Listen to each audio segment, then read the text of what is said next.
Alright, so today I'm going to teach you guys how to drain out the water supply line on your LG model DLEX3370V. Behind your washer machine, you'll see two water lines. Please turn off the water valve. You'll see blue for cold and red for hot. They both connect to behind your washer machine. Here's a better angle of the valve. You have to turn them all the way to the right, as you can see on the blue valve and the red valve. Now let's go ahead and get a wrench to loosen the blue for cold water line and red for the hot water line. Just use a plier or a wrench. In this clip, you don't really see me doing it, but I already had loosened it. Now I'm going to show you guys how to untwist it. Twist with your lefty loosey. Now take a look at all that. Look at all that sediment. Now this is about 4 years of not cleaning my water supply line. So all that buildup of that sediment, it can just slow down your washing machine, and it just has a hard time bringing in water, cold water, fresh water to clean your clothes. At this point, you make sure that you have a rag or some type of napkin, a flathead to take out that filter that you see me here collecting. I'm just trying to wiggle my flathead within and then just to pull it out. Now, this filter is what prevents any sediment going into your washing machine, but it does get built up with sediments, and then again it just has a hard time collecting all that water to clean your clothes. So I'm going to slowly remove all that sediment. I already have that napkin ready for me. Look at that, it looks like a corkscrew. It's given, there you go, you see all that? Yeah, that's 4 maybe 5 years of just collecting without cleaning. So then moving forward, I know about probably once a year it's good to do this, or maybe 2 times a year, just to make sure you clean your cold water supply. Now what I'm doing is I'm taking this flathead and I'm just scraping and scooping everything out. Then I'm going to rinse it out to make sure all the small sediments are out. Now just look at that. That is unbelievable. I'm embarrassed to show, but I need to show this just in case you guys are having problems with your washing machine, then you are going to need to clean that little filter that's there. I found that using an old toothbrush works great to scrape out all those small little sediments, and then just rinse it off with cold water.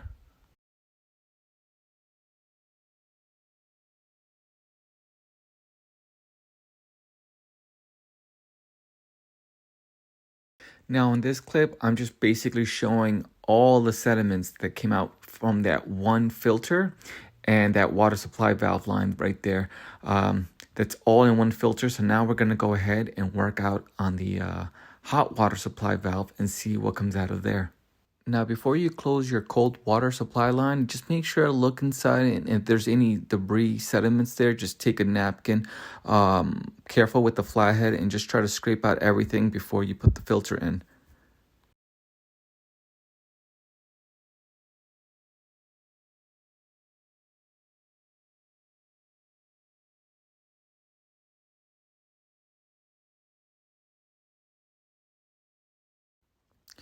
You make sure that you close hand tight the water supply line, and then when you can't do it anymore, take a wrench or a plier and then tighten it very well, just so you don't get any water spillage in the back of your washing machine. So now let's go ahead and start removing the hot water line.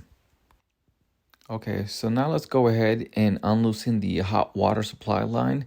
I was shocked to see what came out of there, because pretty much no sediment was showing.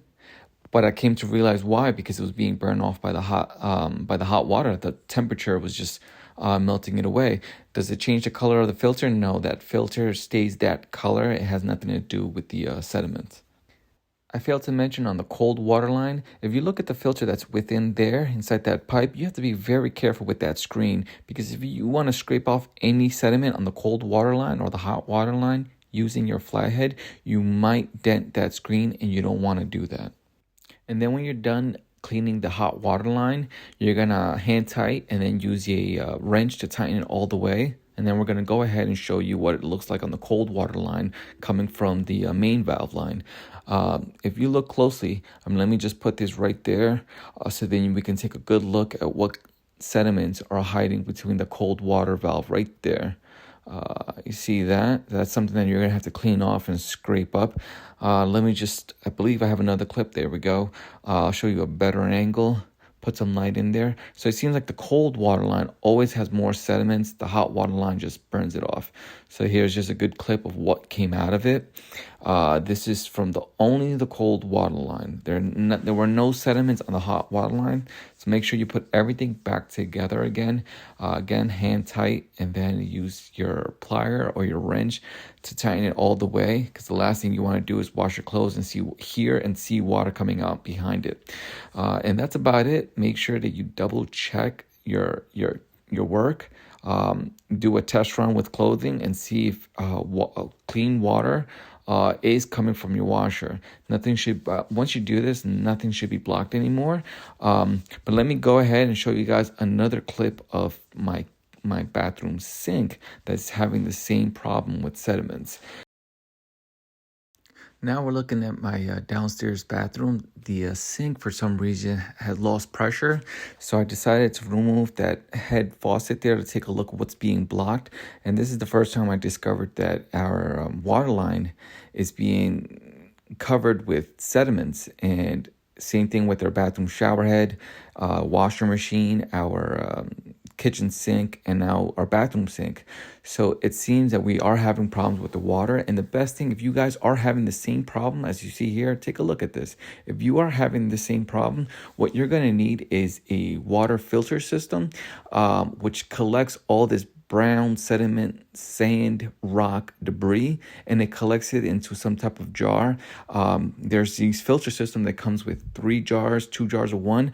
I believe I'm going to go ahead and get the 3 jar just to collect all of this, and then probably like once a month, 2 times a month, you go ahead and you remove all the sediments from the jars, and all you're really doing is just letting cold, fresh water come into your home from your main water line that comes in from your city or your community. Well, that's all the clips that I have. I hope you found this video useful.